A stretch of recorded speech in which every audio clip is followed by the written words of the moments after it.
Think back to when you were a kid, yeah? You had no discipline. Don't lie, you were not disciplined. Kids are not disciplined. That's why they need adults. They need adults to tell them what to do all the time. It's this constant pushing, like, how far can I get away with doing the wrong thing? And the adult's job is to be like, no, here's the line, you can't cross this. I was certainly like that as a kid. I used to come home from school and I'd park myself in front of the TV and I would just watch the TV as long as I could until my dad would have to come in and be like, go and have a shower, wash yourself, and he'd like have to shout at me and take the remote off me and stuff. But what if you analyze what's happening there?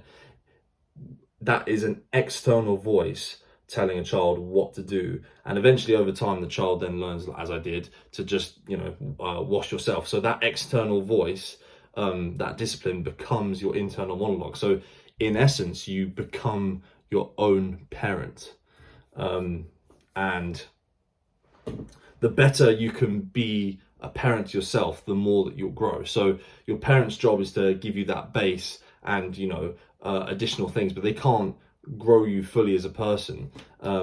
It's up to you to then continue the trend of that externalized voice becoming your internal monologue, if you really want to grow and be the best parent to yourself. So the way I do that is I'm constantly listening to self-improvement guidance online and stuff like that, because I'm continuing that process of external prompts of how to think, what to do, what's good for you, and making that my own discipline in my own mind.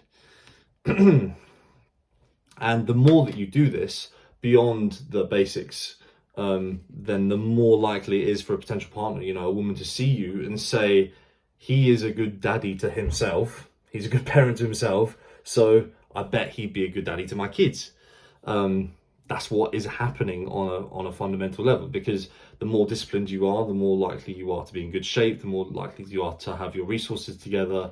You're being a good parent to yourself, and it shows. And she's like, obviously you want all of the good things that come with it, but I also want that mindset. I want like that, him to take care of me and my children in the way that he's looking after himself.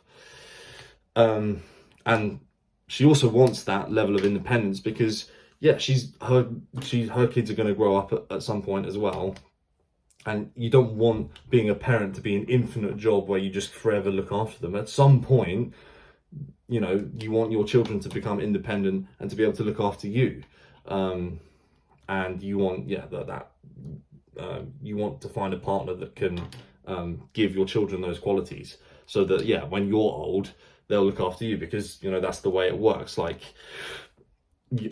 as generations go on, the oldest generation passes on, and then the parent generation becomes the oldest generation, and then the new parent generation, which was the child generation, is looking after the elder generation and the new child generation. So you're constantly needing to replace and rejuvenate your family, in order, because otherwise there's not going to be anyone next to you when it's your time to be on the deathbed. So if you're now confused as to why she calls you daddy at any point, then now this is the reason.